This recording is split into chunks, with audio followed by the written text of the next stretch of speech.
he was just a single dad, cleaning up discarded tickets and spilled soda, trying to earn enough for rent he never imagined.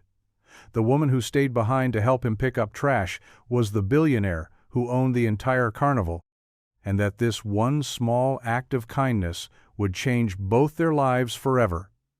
Before we dive in, hit that subscribe button and drop a comment. Where in the world are you watching from? The last of the music had faded an hour ago, a tinny ghost of a melody that now lingered only in the ringing of Leo's ears. The vibrant lights of the Midway had blinked out one by one, plunging the sprawling field into a landscape of skeletal metal and deep shadows. The air, once thick with the sweet, cloying smell of cotton candy and popcorn, now carried the sharper scent of damp earth, diesel fuel, and the faint, sour tang of leftover soda seeping into the grass. Leo was the last one left of the temporary cleanup crew. The others had clocked out the moment their shift ended, a hurried exodus of tired bodies eager for home and rest, but Leo stayed his worn work boots, treading a familiar, methodical path across the trampled grass. He moved with a quiet efficiency that came from years of making every minute count, one hand gripping a large black trash bag, the other wielding a long-handled grabber, plucking discarded napkins, half-eaten pretzels, and the sad, deflated remains of prize balloons from the ground. His daughter, Maya, was waiting for him at her grandmother's house, probably asleep by now, clutching the stuffed unicorn he'd won for her earlier that day.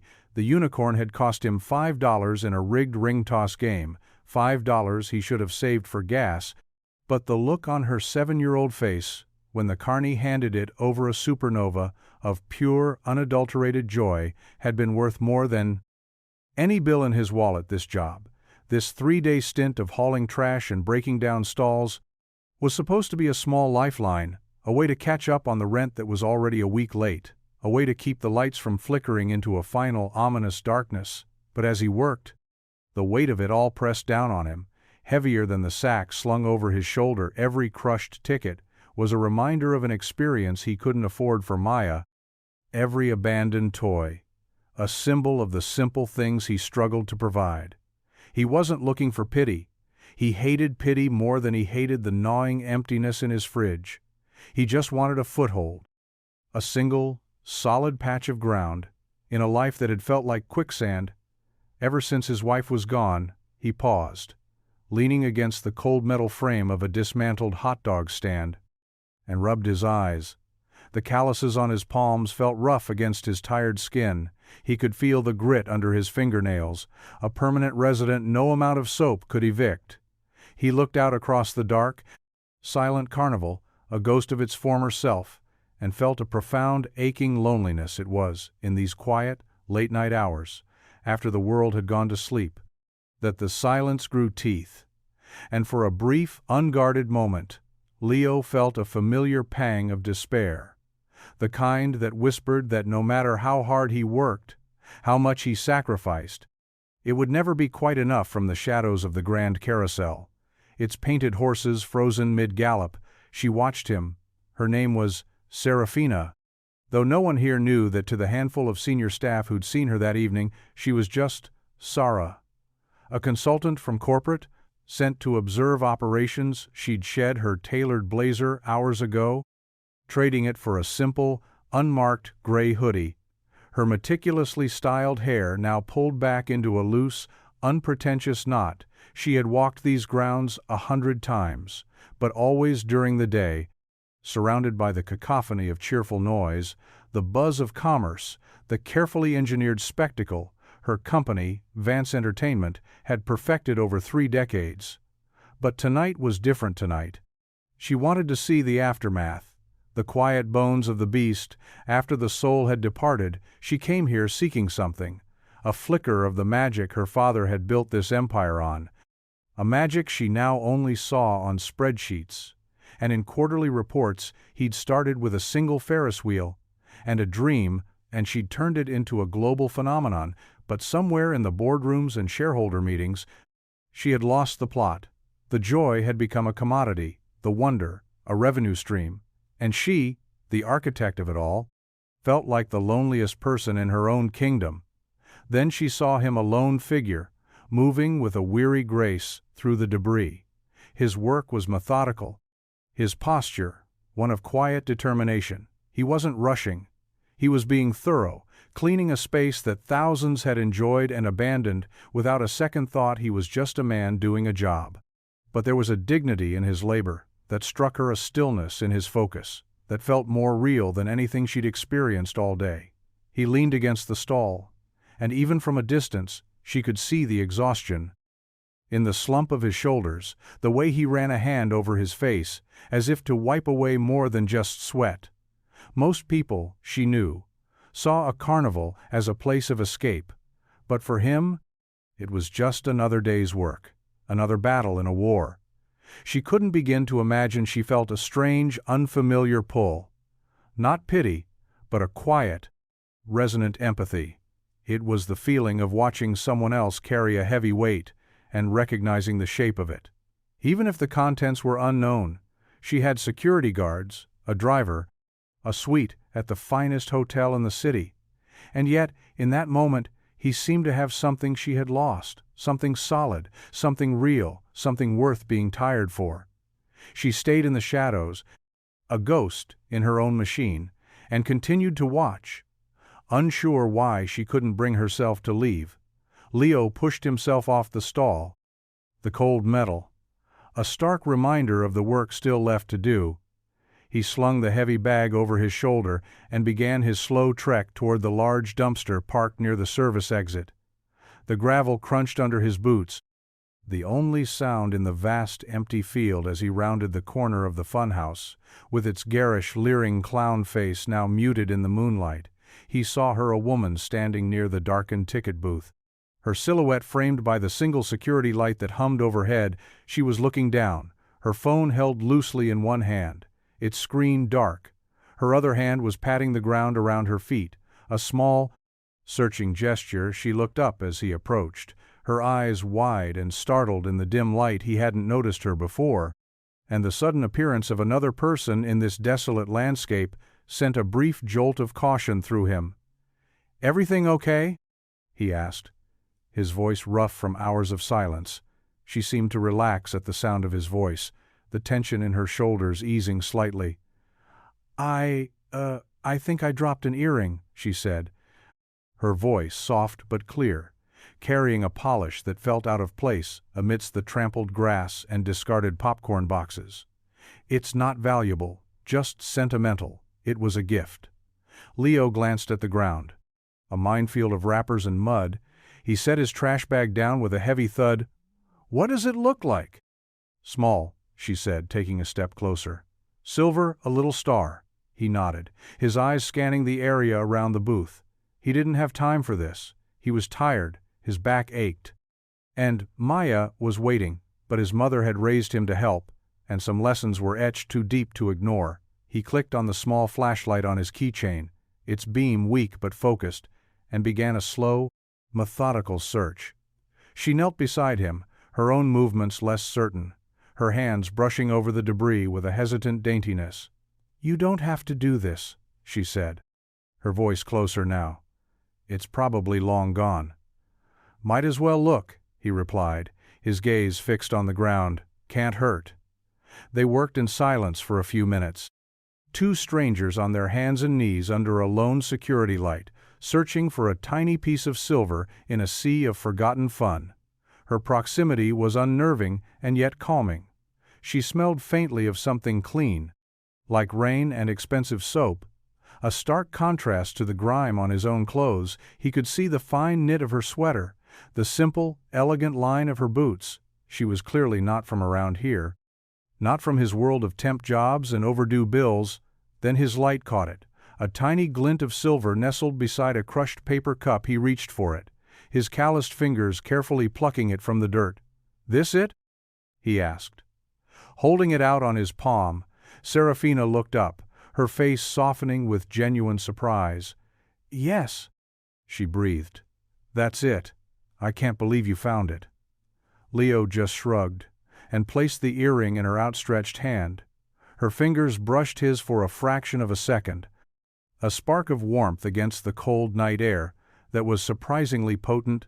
"Thank you," she said, her eyes meeting his, and for the first time, he saw past the elegant stranger. She wasn't just a woman who had lost an earring. She was someone who looked profoundly, achingly grateful for a small act of kindness. He didn't know it. But the earring wasn't real. She hadn't dropped anything. It was a test, a pretense, an excuse to talk to the man whose quiet dignity had captivated her from the shadows, and he had passed it without a moment's hesitation. His sincerity. A beacon in the manufactured world she inhabited. "It's nothing," Leo said, standing up and brushing the dirt from his jeans. "Glad I could help." He turned to grab his trash bag, ready to end the interaction and return to his solitary work, but her voice stopped him. "Wait," she said, and there was a new note in it. Something less like relief and more like a quiet plea. He turned back to her. She had stood up as well, clutching the small earring in her hand like it was a precious stone. "At least, let me give you something for your trouble," she said, reaching into the pocket of her hoodie. He shook his head before she could even pull her hand out. "No, that's not necessary. It was just a few minutes." Her hand froze. "Please." "I insist. I don't take money for being a decent human being," he said, and the words came out firmer than he intended, a reflexive defense of the one thing he had left that wasn't for sale. His pride. He saw a flicker of something in her eye, a surprise, maybe even respect. It wasn't the reaction he expected from someone who looked like they were used to getting their way. "Okay," she said softly, letting her hand fall back to her side. "I understand." They stood in a strange, suspended silence, the hum of the security light filling the space between them. He should have walked away, but something held him there, her quiet composure, the way she looked at him, not with pity, but with a genuine, unnerving curiosity. "I'm Sarah, by the way," she said, extending a hand, this time not for payment, but for connection. "Leo," he replied, taking her hand briefly. His was rough and calloused against her smooth, soft skin. The contrast was stark. A silent conversation about the different lives they led. "You work for the Carnival?" she asked, her gaze drifting over the darkened rides. "Just clean-up crew," he said with a shrug. "Temporary gig helps pay the bills. It's a lot of work for one person." The rest of the crew went home. "I like to finish the job right," he said, the statement simple, factual, but it spoke volumes about who he was. She nodded slowly, her eyes thoughtful. "My father always said the way a person finishes a job says more about them than how they start it." There was a wistful note in her voice, a hint of a story he didn't know. "He sounds like a smart man," Leo said. "He was," she replied, a shadow passing over her features. She seemed to catch herself, shaking off the melancholy with a small, almost imperceptible shift in her posture. "So, what do you do when you're not saving lost earrings and single-handedly cleaning up after thousands of people?" The question was light, teasing, and it caught him off guard. He let out a short, humorless laugh. "Mostly I'm a dad. My daughter, Maya, she's 7. Serafina's expression softened instantly. "Oh, a dad. That's the most important job of all." "It's the only one that matters," he agreed, his own voice softening as he thought of Maya's sleeping face. The fierce, protective love he felt for her was the anchor in his tumultuous world. It was the reason he was out here in the cold, picking up other people's trash, and the reason he would do it again tomorrow without complaint. "She loves this place," he added, gesturing to the silent Carnival grounds. "To her, it's the most magical place on earth." "Is that what you see?" Sarah asked quietly, her gaze sweeping over the same scene. A ghost town of fleeting joy. Leo followed her gaze, seeing it through her eyes for a moment. The peeling paint on the funhouse, the rust on the Ferris wheel's bolts, the inherent loneliness of a place built for noise and crowds now surrendered to silence. "I see a paycheck," he said honestly. "But when I look at her, I see the magic she sees. That's enough for me."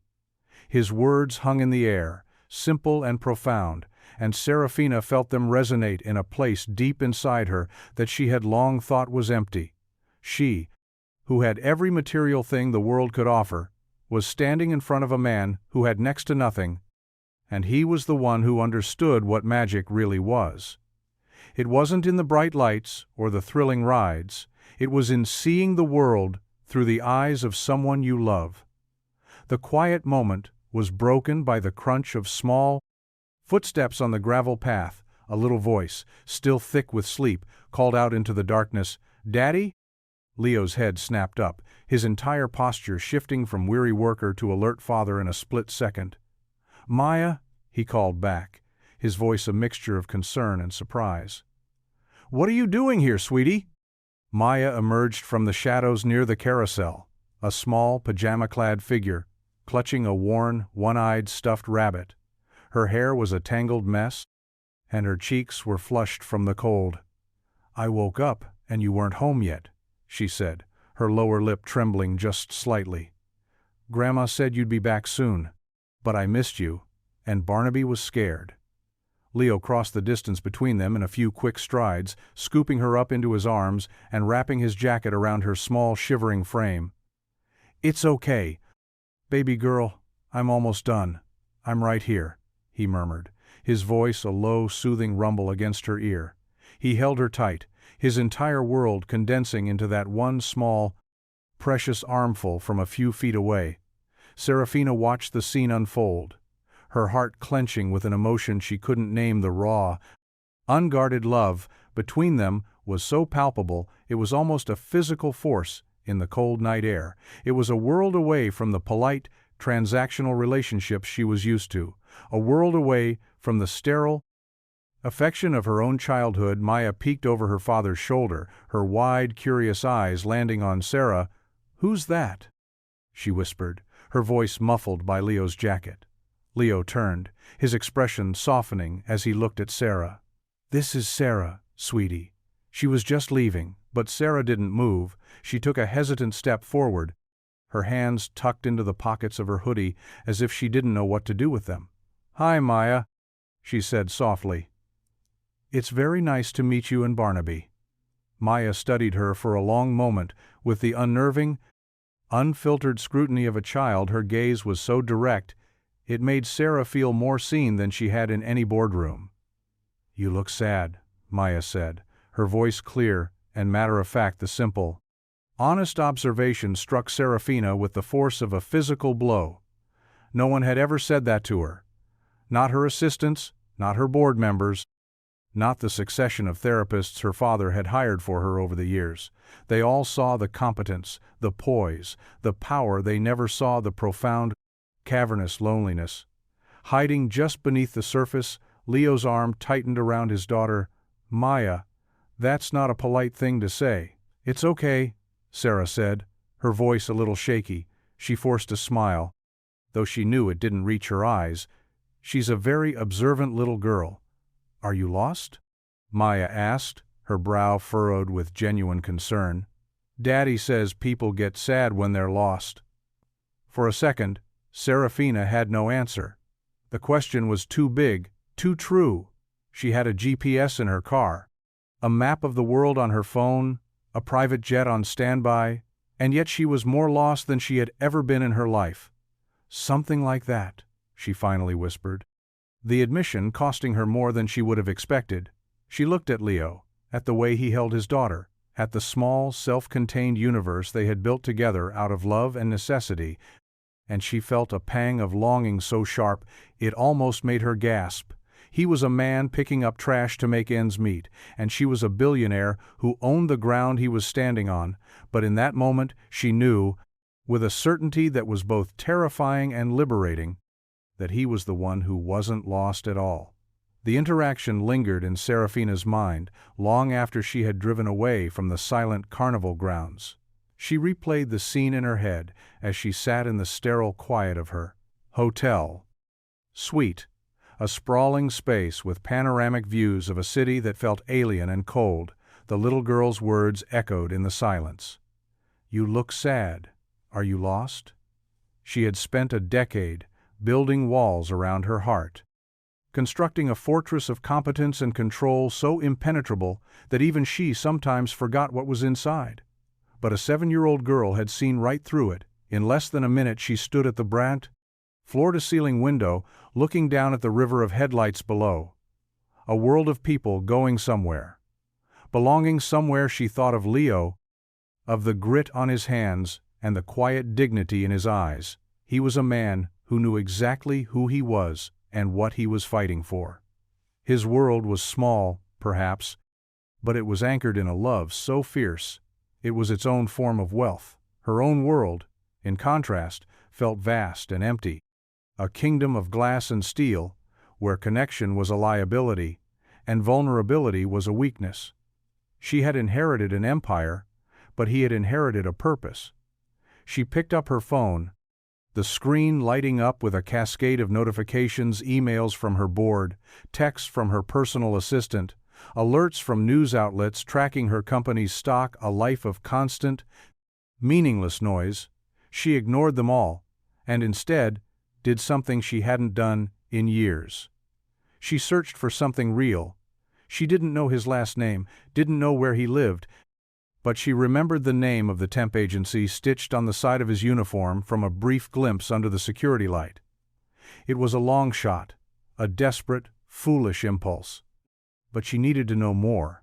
She needed to understand why a chance encounter with a stranger in a dark field had shaken the foundations of the world she had so carefully built for herself. The next morning, the sun streamed into Leo's small apartment, illuminating the dust motes dancing in the air and the faint cracks in the plaster walls. It was a world away from the artificial magic of the carnival here.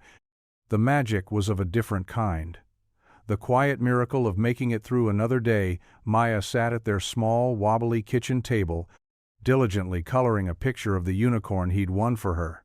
Its single eye was now a vibrant, scribbled blue, and it was surrounded by a rainbow of lopsided stars. Leo stood at the stove, watching the water for their oatmeal slowly come to a boil. They were almost out of milk, and the bread was down to its last 2 heels. But for this morning, they had enough. He was tired, a deep, bone-weary fatigue that had settled in his marrow. But watching Maya hum to herself, her small face a mask of concentration, he felt a familiar surge of resolve. It would be okay. He would make it okay. A sharp knock on the door startled them both. Leo frowned, wiping his hands on a dish towel. They rarely had visitors, especially not this early. He opened the door to find a courier, a young man in a crisp uniform holding a clipboard and a large flat envelope. For Leo, the courier squinted at the name on the package. "Stone?" "It's Stanton," Leo corrected, his brow furrowed with confusion. "I wasn't expecting anything." "Payroll delivery from Vance Entertainment," the courier said, handing him the envelope and a stylus to sign. "Looks like a bonus payment." Leo stared at the envelope, the Vance Entertainment logo embossed in sleek silver letters in the corner. His heart began to beat a little faster. He had only worked there for 3 days. Why would they be sending him a bonus? He took the envelope inside, his fingers trembling slightly. As he tore it open, inside was a check and a short, typed note. "For outstanding dedication and service, your commitment did not go unnoticed." The amount on the check made him stop breathing. It wasn't a small bonus. It was $5,000 more than he made in 3 months. It was rent. For the rest of the year, it was a new transmission for his aging car. It was groceries, real groceries, with fresh fruit and maybe even a steak. It was a lifeline, a miracle, a mistake.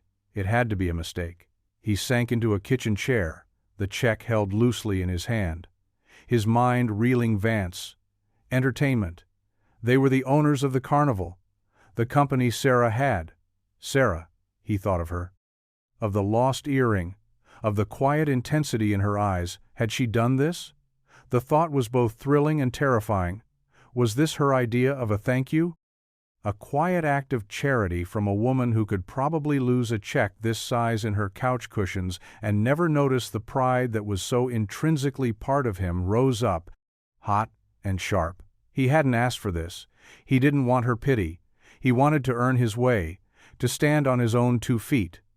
But then he looked over at Maya, who was now carefully cutting out her drawing. Oblivious to the storm raging inside him, he saw her worn-out shoes by the door. Remembered the way her face fell when he said they couldn't afford the art class she wanted to join. Pride didn't pay the bills. Pride didn't buy new shoes. Pride didn't keep the lights on. He folded the checks slowly. The crisp paper, a heavy weight in his hand. He didn't know what this meant, or who was truly behind it, but in the harsh light of his reality, it was an answer to a prayer. He had been too tired to even whisper. Serafina sat in a sleek, minimalist office on the 40th floor, a space that was technically hers, but had never felt like a home. The city sprawled below her, a silent, glittering tapestry of ambition and concrete. Her head of finance, a man named Marcus, with a perpetually worried expression, had just left after confirming the anonymous bonus had been processed through a discretionary fund. Untraceable. Back to her directly, she had told him it was for an exemplary contract employee. A vague but plausible explanation that required no further details, but now, alone in the silence, she felt a knot of anxiety tighten in her chest. Had she done the right thing? Or had she just confirmed every negative stereotype about her world, swooping in with a checkbook to solve a problem that wasn't hers to fix? She hadn't done it out of pity that much. She knew it was a gesture of respect for the man who had shown her more integrity in one night than she'd seen in a year of boardroom meetings.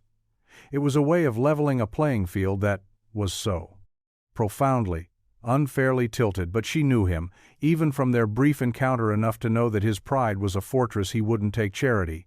And if he ever found out the money came from her, it might destroy the fragile, unnamed connection that had sparked between them, a connection she found herself replaying in her mind with a startling frequency. She thought of Maya, of her clear, honest eyes, and her simple, devastating questions that had sliced through years of Serafina's carefully constructed defenses in Maya. She saw a childhood she'd never had, and where a father's presence was the greatest treasure, where love wasn't measured in trust funds or European vacations, but in shared bowls of oatmeal and a $5 stuffed unicorn. Her own father had given her a company. He hadn't known how to give her his time. Her phone buzzed, pulling her from her thoughts. It was a text from her private investigator, the one she had hired with a pang of guilt to find out more about Leo Stanton. The message was brief. Subject's full name is Leo Stanton, former carpenter. Widower daughter's name is Maya Stanton, age 7. Currently resides at 182 Oak Street. Apartment tube. Serafina stared at the address. A simple string of words that felt more real, more grounded than the skyscraper she was sitting in. She knew she shouldn't. She knew it was crossing a line, blurring the boundaries between a chance encounter and something more deliberate. But the pull was too strong.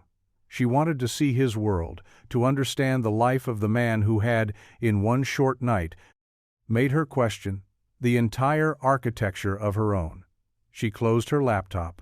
Her decision made, she wasn't going to interfere, wasn't going to announce herself. She just needed to see it for herself, to know that the quiet dignity she'd witnessed wasn't just a fleeting moment in the dark, but a way of life that truly existed somewhere beyond her gilded cage. The drive to Oak Street was a journey through worlds.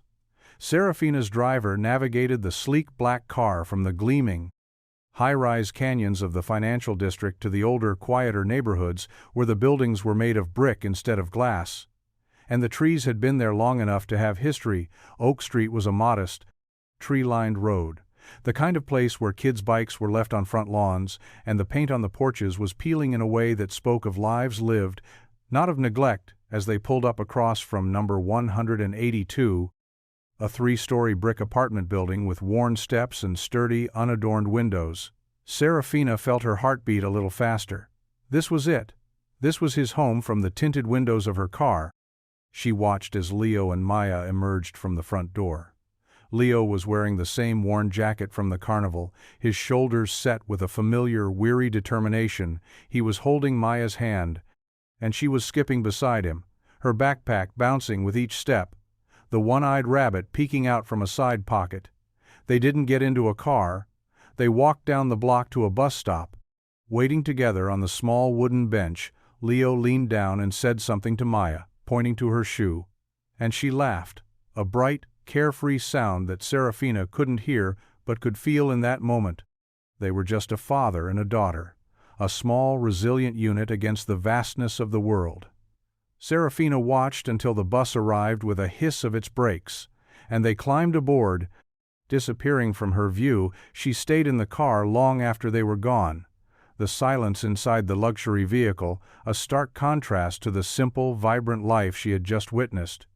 There was no grandeur on Oak Street, no visible signs of wealth or power, but there was a richness here that her penthouse on the 50th floor could never replicate. It was the richness of connection, of shared struggles, of a love that was a shield against the world's sharp edges. She had sent him a check, a sterile paper solution to a problem she assumed was purely financial, but watching him with his daughter, she realized she had misunderstood. His poverty wasn't just a lack of money, it was a life lived without a safety net, a life where every small joy was hard-won, and every setback was a potential catastrophe.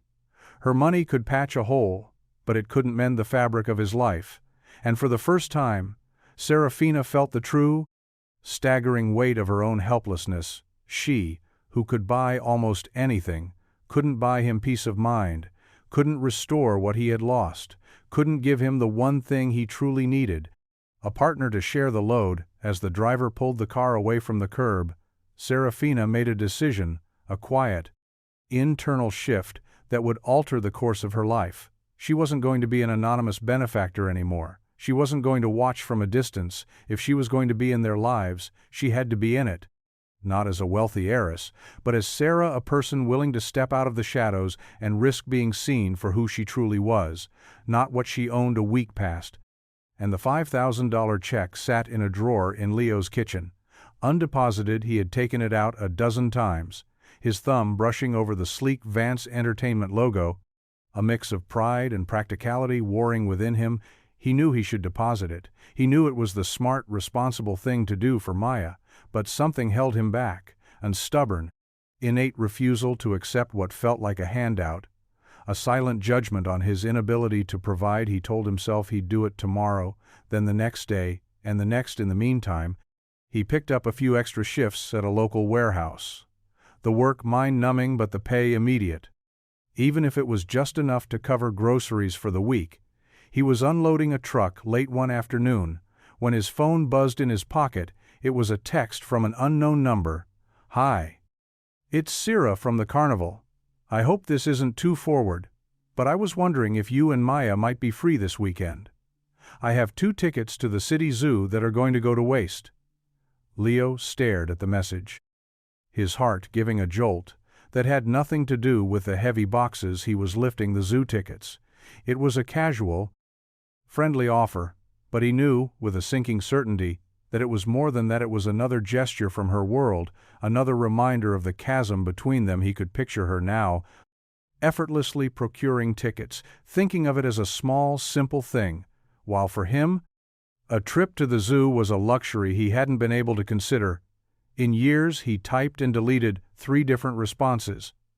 A polite refusal, a blunt question about the bonus check, a simple no. Finally, he settled on honesty, or at least a version of it. "Thanks for the offer, but we're a bit busy this weekend." He hit send, the lie feeling heavy on his thumbs. A moment later, she replied, "Another time, perhaps. I find myself with a lot of free time lately, and not enough people to spend it with." Her honesty disarmed him. Again, she wasn't pushing, she was just open. He thought of her standing alone in the dark carnival, of Maya's innocent observation, that she looked sad. Maybe she wasn't offering charity. Maybe she was just lonely. That evening, as he tucked Maya into bed, she held up the drawing she'd made at the kitchen table a few days before. It was a picture of the 3 of them, standing under the Ferris wheel. Leo and Maya were holding hands, and on the other side of him was Sarah, a faint, hesitant smile on her crayon face. "I miss the Carnival lady," Maya said, her voice soft and sleepy. "She was nice to Barnaby." Leo's throat tightened. "Yeah, sweetie." She was. He kissed her forehead, turned off the light, and stood in the doorway for a long moment. The image of the drawing burned into his mind. He had been so focused on his own pride, on the perceived slight of her wealth, that he hadn't considered what she might need. He had seen her as a potential threat to his carefully guarded independence, not as a person who might be just as lost as he was. He walked back to the kitchen, pulled out his phone, and typed a new message, his thumbs moving with a newfound certainty. "You know, I think our weekend just opened up. If the offer for the zoo still stands, we'd love to go." The reply came almost instantly. "It stands. How does Saturday sound?" Leo smiled, a real smile for the first time all day, and typed back, "Saturday sounds perfect." The air at the city zoo was a vibrant mix of sounds and smells. The distant roar of a lion, the chatter of children, the earthy scent of hay and damp soil. It was a world of contained wilderness. A place Leo hadn't brought Maya since she was a toddler. They stood near the entrance, Maya vibrating with an excitement so intense it was almost a physical force. She wore her favorite purple jacket, her one-eyed rabbit clutched in her hand, her eyes darting everywhere at once. Leo felt a familiar pang of love and guilt. He should have brought her here sooner. He should have been able to provide these simple joys without the help of a near stranger. Then he saw her walking.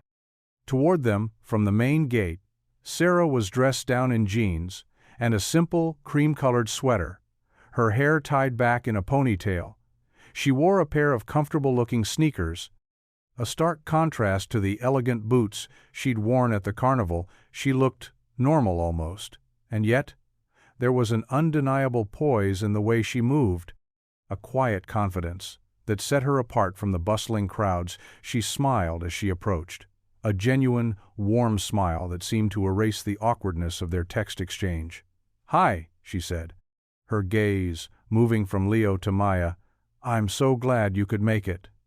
"We wouldn't miss it," Leo replied, his own voice steadier than he expected. Maya, usually shy with new people, ran forward and hugged Sarah's legs. "Are we going to see the monkeys first?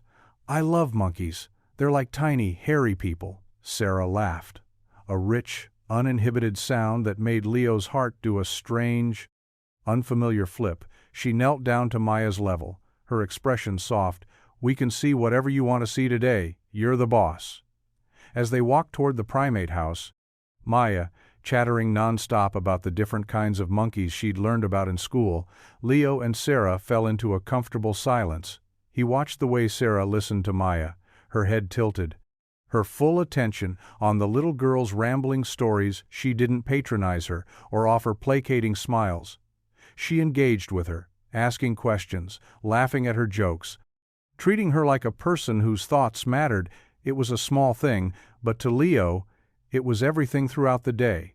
He found himself relaxing in a way he hadn't in years. He forgot about the unpaid bills, the worn-out tires on his car, the constant, low-grade hum of anxiety that was the soundtrack to his life for a few hours.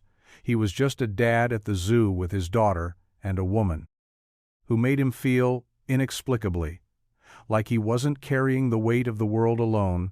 They watched sea lions glide through the water, shared a bag of overpriced popcorn, and stood in awe before the majestic, pacing tigers. Sarah told stories about her own childhood visits to this very zoo, stories that were tinged with a quiet loneliness of being there with nannies instead of parents, of observing the animals with a scientific curiosity rather than a child's wonder. Leo, in turn, found himself opening up, telling her about his wife, about the way she had loved the giraffes, about the silly songs she used to sing to Maya. They weren't just two strangers making small talk anymore. They were sharing pieces of themselves, building a fragile bridge across the chasm of their different lives. Late in the afternoon, as they sat on a bench near the flamingo exhibit, watching the ridiculously pink birds stand on one leg, Maya fell asleep, her head resting on Leo's lap, Her small body finally surrendering to the day's excitement, Sarah looked over, her smile gentle. "She's worn out." "She's perfect," Leo said, his hand resting lightly on Maya's back. "Thank you for this, Sarah, for all of it." "It was my pleasure," she replied, her voice soft. "I can't remember the last time I had this much fun." He looked at her then, really looked at her, and saw past the wealth, the poise, the mysterious background. He saw a woman who was kind and funny and maybe just a little bit broken, just like him. "I still have that check." "You know," he said, the words coming out before he could stop them. "I haven't deposited it." Sarah's smile faded slightly, her gaze dropping to her hands. "I figured you hadn't. I can't take it." "Sarah, it doesn't feel right." "It wasn't charity, Leo," she said, her eyes meeting his again. "It was respect. And maybe," she hesitated, "maybe it was an excuse to see you again." Her admission hung in the air between them, honest and vulnerable, and in that moment, Leo knew that this was something more than a day at the zoo. It was the beginning of something he wasn't sure he was ready for, but desperately, terrifyingly, wanted after the zoo. A subtle shift occurred. The invisible line between their two worlds began to blur. Sarah started showing up in their lives, in small, unassuming ways. She'd text Leo with a casual, "I'm near your neighborhood. Need anything from the store?" Or she'd appear at the park where Maya played after school, a book in her hand, pretending she just needed some fresh air, but Leo knew she was there for them, and for the first time, he didn't question it.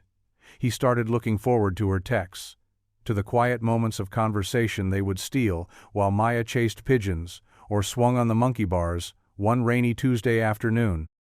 He was working on a small carpentry project in the shared basement of his apartment building, wobbly bookshelf he was trying to fix for his elderly neighbor. When he heard footsteps on the concrete stairs, Sarah appeared at the bottom. Holding 2 cups of coffee and a small paper bag, she wore a simple raincoat, her hair damp and curling around her face. She looked so out of place in the dusty, dimly lit basement, and yet she seemed completely at ease. "I brought a peace offering," she said, holding up the coffee. "I figured you could use a break." "You figured right," he said, accepting a cup their fingers brushed. And the familiar spark was there, a quiet current that seemed to flow between them whenever they were close. "What's in the bag?" he asked, nodding toward it. "Donuts," she said with a grin. "The kind with sprinkles. I'm told they're a favorite of a certain 7-year-old I know." He laughed. A real, easy laugh. "You're spoiling her." "Someone has to," she replied, her tone light but her eyes serious. She sat on an overturned crate, watching him work, the silence comfortable and familiar. "What are you building?" she asked. "Fixing," he corrected. "It's a bookshelf. For Mrs. Henderson upstairs. Her old one gave up the ghost." Sarah watched his hands as he worked, the way they moved, with a confident, practiced skill. Sanding a rough edge, tightening a loose joint, she saw the strength and precision in them, a stark contrast to the world of men she knew, men whose hands were soft from signing checks and shaking on deals. "You're good at that," she said quietly. "At fixing things." "It's what I do." He shrugged. "I like making things whole again." The words had a double meaning, and they both knew it. He wasn't just talking about the bookshelf, he was talking about his life, about the shattered pieces he was trying to reassemble every single day. Sarah didn't say anything, but a deep, resonant understanding passed between them. She had spent her life acquiring things, building an empire of assets and influence. He had spent his life mending things, finding value in what was broken and making it useful again. She sipped her coffee, a profound realization dawning on her. She had always thought of herself as the powerful one, the one with all the resources, but as she sat in that dusty basement, watching him patiently restore a piece of old forgotten furniture, she knew that he was the one who possessed the real strength, the quiet, unshakable power of a man who knew how to build a life from the pieces that were left behind. The tentative dance between them continued for weeks, a series of quiet moments and unspoken understandings. They never talked about their futures, never defined what was growing between them. They simply existed in a fragile, hopeful present, a bubble of normalcy that Leo was terrified to pop, and Serafina was reluctant to leave. But the real world, with its harsh lines and inconvenient truths, was never far away. It arrived in the form of a sleek, silver sedan that pulled up in front of Leo's apartment building. One crisp, autumn evening, Leo was walking Maya home from the park, when he saw it parked at the curb. Its polished chrome glinting under the streetlights, a man in a tailored suit stood beside it, his posture stiff, his expression impatient. He looked at Leo and Maya with a dismissive glance before his eyes fixed on someone emerging from the building's entrance. It was Sarah. She wore the jeans and sweater she'd had on earlier, but her face was tight, her posture rigid, the easy warmth she shared with them replaced by a cool, professional mask. "Madam," the man said, his voice clipped and formal, "we're late for the call with the Tokyo office." Sarah didn't look at him, her eyes were on Leo, and in them he saw a flash of panic, of regret. "I'm sorry," she murmured, her voice just for him.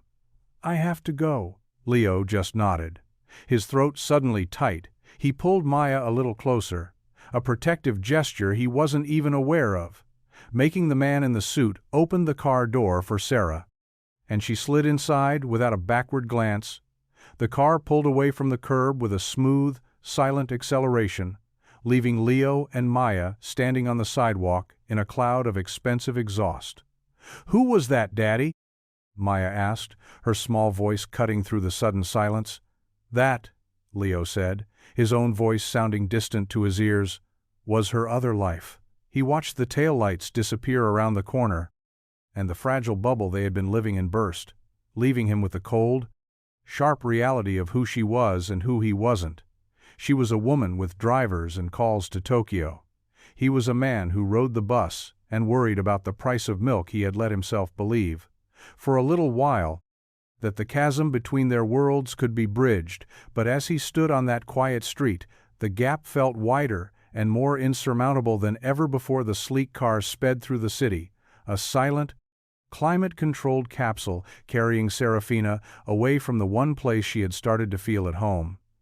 She stared out the window, the warm, familiar lights of Leo's neighborhood giving way to the cold, impersonal glare of the downtown core. Her driver, a man named Arthur, who had been with her family for years, remained silent, his eyes fixed on the road, but she could feel his disapproval.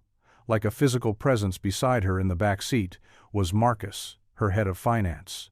The man who had tracked her down with the urgency of a bloodhound. He held a tablet, its screen glowing with charts and figures, a world of data that felt a million miles away from the park swings and sprinkled donuts of her afternoon. "The board is getting restless, Serafina," Marcus said. His tone, a carefully calibrated mix of concern and admonishment. "Your extended sabbatical is causing a ripple effect. Investors are nervous. The press is speculating it's time to come back." "I'm not ready," she said, her voice flat, her eyes still on the blur of the city outside. "Ready or not, the company needs its leader," he pressed. "Your father's legacy is at stake." At the mention of her father, a familiar anger flared in her chest. "My father's legacy is a company that forgot how to be human," she retorted, her voice sharper now. "It's a machine that values profit over people, and I will not be another cog in it." Marcus sighed, a long-suffering sound she knew well. "Be that as it may, it's the machine that pays for all of this." He gestured vaguely at the luxurious interior of the car, at the life she had been born into. The unspoken message was clear. You can't have it both ways. You can't play at a simple life, in a quiet neighborhood, while the empire you're responsible for begins to show cracks. She fell silent, the fight draining out of. She knew he was right. In a way, she couldn't escape who she was. The name Vance was a brand, a responsibility, a cage she had been trying to flee from, but its bars were longer and stronger than she had imagined. She thought of Leo, awful, of the look on his face when he saw her with Arthur and the car. It wasn't anger or jealousy, it was a quiet, resigned understanding, a look that said, "I knew it was too good to be true." That look hurt more than any of Marcus's lectures. She had tried so hard to be just Sarah, to build something real and untethered to her wealth. But in one swift moment, her other life had crashed into theirs, shattering the illusion she had so carefully nurtured. When they arrived at the gleaming high-rise that housed her penthouse, she stepped out of the car and walked into the marble lobby without a word. She didn't look back at Marcus, didn't acknowledge Arthur. She just moved forward, her steps echoing in the vast empty space, feeling more like a prisoner returning to her cell than an heiress returning to her castle. She had run away to find herself, but it seemed her old life had found her first, and it was pulling her back with a force she wasn't sure she had the strength to fight anymore. The days following Sarah's abrupt departure were heavy with a silence that felt different from the usual quiet of Leo's life. It was an absence, a space where laughter and conversation used to be. Maya was the first to name it. "Is Sarah mad at us?" she asked one evening, pushing her green beans around her plate. "No, sweetie," Leo said, his voice gentle but strained. "She's just busy. She has a very important job, remember?" Maya looked down at her plate, her small shoulders slumping. "I miss her." "Me too," Leo admitted, the words slipping out before he could catch them. It was the truth, a simple, aching truth that had taken up residence in his chest. He missed her easy laughter, her quiet intelligence, the way she looked at him like he was someone of value, not someone to be pitied or fixed. He found himself checking his phone constantly, hoping for a text, a call, any sign that the world that had swallowed her up hadn't erased him completely. But there was nothing, just a profound, echoing silence. He tried to throw himself into his work, taking on extra shifts, fixing a neighbor's leaky faucet, building a set of shelves for the local library. He kept his hands busy to quiet his mind. But at night, when the exhaustion set in, the thoughts would return.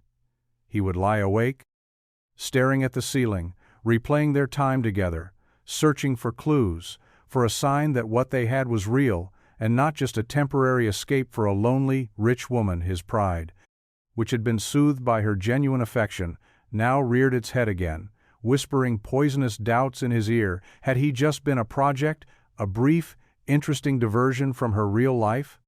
A blue-collar curiosity for a woman who had everything? The questions gnawed at him, eroding the fragile confidence he had started to build. One afternoon, while cleaning out his wallet, he found the check she had given him, still folded, still undeposited. He had forgotten about it, and the sight of it now felt like a slap in the face. It was a stark, tangible reminder of the world she came from, a world of easy solutions and financial power that was so alien to his own. In a moment of frustration and hurt, he almost tore it up, but he stopped, his fingers hesitating on the crisp paper. This check wasn't just about the money anymore. It was a symbol of everything that stood between them, of the chasm he wasn't sure could ever be crossed. He put the check back in the drawer, but this time he didn't close it. He left it slightly ajar, a silent, unresolved question. In the quiet of his kitchen, he didn't know if he was waiting for her to come back or for himself to finally let go. Back in her gilded cage, Serafina was drowning in a sea of obligations, board meetings, investor calls, strategic planning sessions. She moved through her days like an automaton, her face a carefully composed mask of competence, her voice steady and professional. She was playing the part of Serafina Vance, CEO, with flawless precision, but inside, she felt hollowed out, a ghost haunting her own life. The city that had once felt like the center of the universe now felt like a prison. Its glittering lights seemed to mock her, its endless noise a constant reminder of the quiet, genuine connection she had left behind. She missed the scent of sawdust in Leo's basement workshop, the sound of Maya's laughter in the park, the simple, profound feeling of being seen for who she was, not what she represented. One night, unable to sleep, she found herself in her father's old study, a room she had avoided for years. It was a museum of his ambition, filled with leather-bound books, framed accolades, and photographs of him shaking hands with powerful men. On a small, cluttered desk, she found a box of old home videos, dusty and unlabeled on a whim. She pulled out the old projector and threaded a reel through it.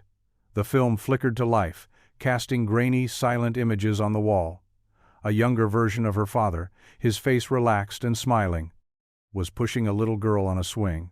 The girl's hair was a wild, tangled mess, and she was laughing, her head thrown back in pure, unadulterated joy. That little girl was her Serafina watched, her throat tight as the scenes unfolded. A birthday party with a lopsided homemade cake. A trip to a carnival, not one of hers, but a small traveling fair, where her father won her a cheap, stuffed bear. A quiet afternoon spent building a clumsy, crooked treehouse in their backyard. These were memories she had buried, moments of a simpler, happier time before the company had grown into a behemoth, before her father had become a CEO first and a father second. Watching the silent, flickering images, she realized something profound. Her father hadn't started out as the cold, distant man. She remembered he had been a man who knew how to find joy in the small things, a man who loved his daughter fiercely, but somewhere along the way, he had lost himself in the pursuit of more, in the pursuit of an empire. He had forgotten how to be a king of his own small, precious kingdom. Tears streamed down her face as she watched. Tears of grief for the father she had lost and the childhood she had forgotten. She saw now that she wasn't just running from the company. She was running from the fear of becoming him, of letting the weight of an empire crush the placid person she was meant to be. She knew then what she had to do. She couldn't abandon her legacy, but she couldn't let it define her either. She had to find a way to integrate her two worlds, to be both Serafina Vance, the capable leader, and Sarah, the woman who found joy in a shared donut and the sound of a child's laughter. Her first step was to pick up the phone, not to call a board member, but to call the one person who had shown her what real strength looked like. But his number, when she dialed it, went straight to voicemail, a polite, impersonal recording that felt like a closed door. The news story broke on a Wednesday morning, a small article in the business section that Leo stumbled upon while scrolling through his phone at the local library. Using their free Wi-Fi, the headline was understated. Vance Entertainment announces major restructuring, shifts focus to community initiatives. The article detailed a new direction for the massive company, a pivot away from aggressive expansion and toward a more community-focused model. It mentioned the creation of the Vance Foundation for Family Recreation, a new charitable arm dedicated to funding public parks, community centers, and arts programs for underprivileged children. At the end of the article, there was a quote from Serafina Vance, her first public statement since her return. "We believe that the true measure of our success is not in our profits, but in the joy and connection we can foster in the communities we serve. It's time we invested in what truly matters." Leo read the article 3 times, the words blurring slightly on the small screen. This wasn't the cutthroat, corporate heiress he had imagined. This was different. This was the woman who had listened to his stories, who had laughed with his daughter, who had spoken of her own father's lost dreams. He felt a strange mix of emotions, admiration, confusion, and a new, unfamiliar pang of hope. Later that day, a second piece of news arrived. This time, in a letter addressed to the library where he had been volunteering, it was from the newly formed Vance Foundation, a formal announcement of their first community project, a complete renovation and expansion of the Cedar Falls Public Library, including the creation of a new, fully funded children's wing with a dedicated arts and crafts space, a space for the art class Maya had so desperately wanted to join. The letter was signed by the Foundation's new Director of Community Outreach, a name Leo didn't recognize.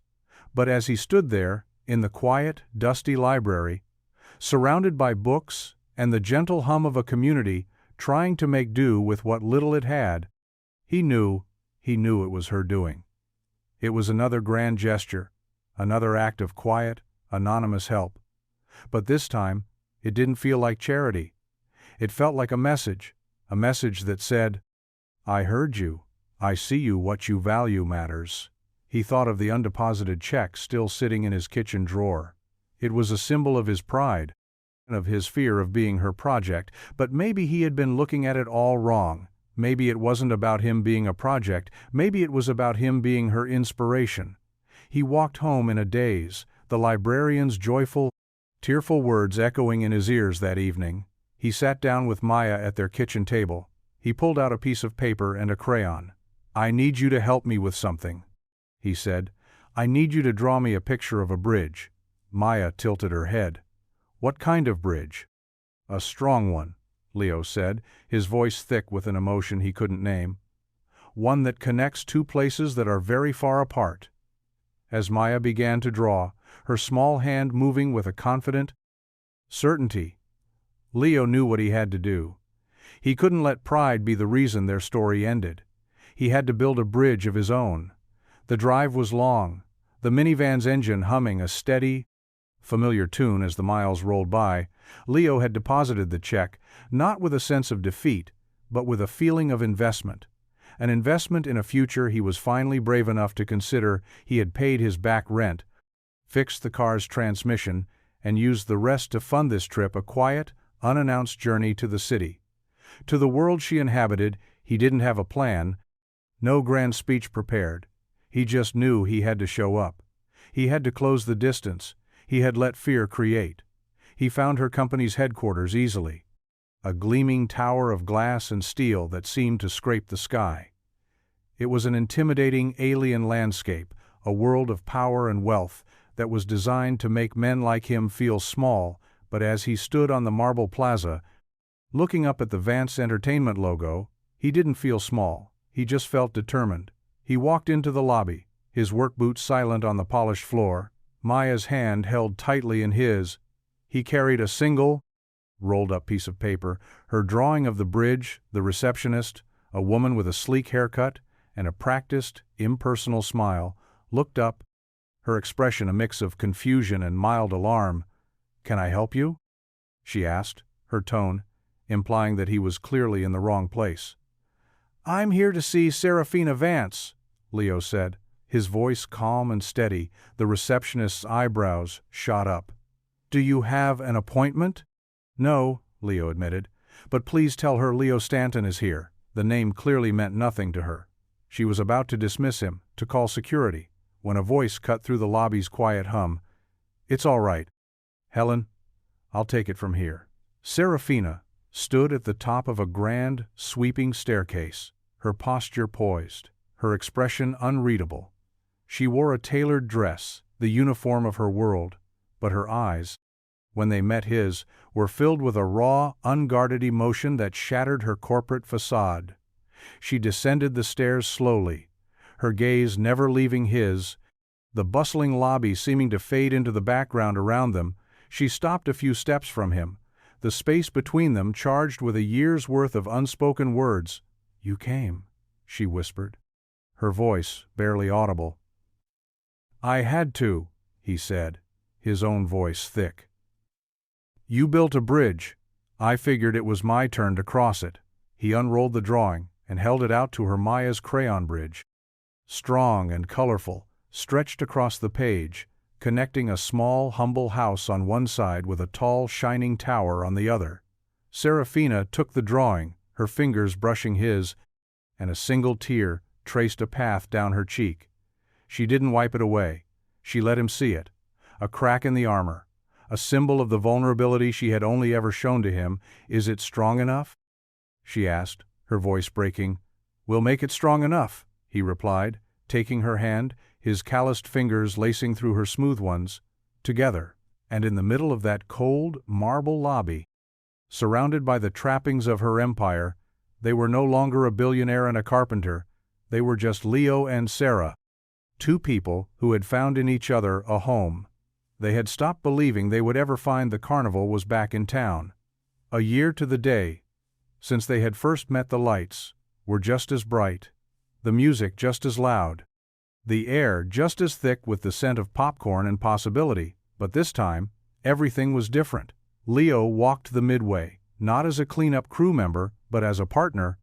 His hand held firmly in Sarah's. Maya danced ahead of them, her face painted with a glittering butterfly, her one-eyed rabbit replaced by a giant, Fluffy tiger she had won with her own 2 hands at a game that was, for the first time, not rigged. Sarah had seen to that she had transformed her company from the inside out, her quiet revolution sending ripples through the industry. The Vance Foundation was thriving, building parks and funding libraries in forgotten towns across the country, with Leo at her side as a co-director, his practical, grounded perspective, the perfect balance to her visionary ambition. They had moved out of the city, buying a small, rambling farmhouse with a big yard and a bigger workshop for Leo, a place where Maya could run free, and they could build a life that was a blend of both of their worlds, honest and real. With just enough magic to keep things interesting, they stopped at the Ferris wheel, the same one that had stood as a silent witness to their first conversation. "Ready to go up?" Sarah asked, a playful glint in her eye. Leo looked at her, at the woman who had seen past his worn-out clothes and empty wallet to the man he was, at the woman he had almost let his pride push away. "With you?" he said, his voice full of a love that was steady and sure. "Always." As the Ferris wheel carried them up toward the stars, the vibrant, chaotic world of the Carnival spread out below them. Maya sat between them, her small hands clutching theirs, her face a mask of pure, unadulterated joy. Leo looked from his daughter's glowing face to the woman beside him, and he knew, with a certainty that settled deep in his bones, that this was what wholeness felt like. It wasn't about fixing what was broken. It was about building something new, something stronger, something together. The ride reached the very top, pausing for a moment to let them take in the breathtaking view of the world bathed in light. "You know," Sarah said, her head resting on his shoulder, her voice a soft murmur against the night air. "I think this is what my father always wanted, not the empire, not the profits, but this." Leo squeezed her hand. "He would be proud of you. I think," she said, her eyes shining with unshed tears, "he'd be proud of us." And as the wheel began its slow, gentle descent back to the solid ground, Leo knew their story wasn't a fairy tale of a poor man being rescued by a rich woman. It was a story of 2 lost souls who had found in each other the courage to build a home, not of glass and steel, but of love, trust, and the quiet, unshakable magic of a second chance.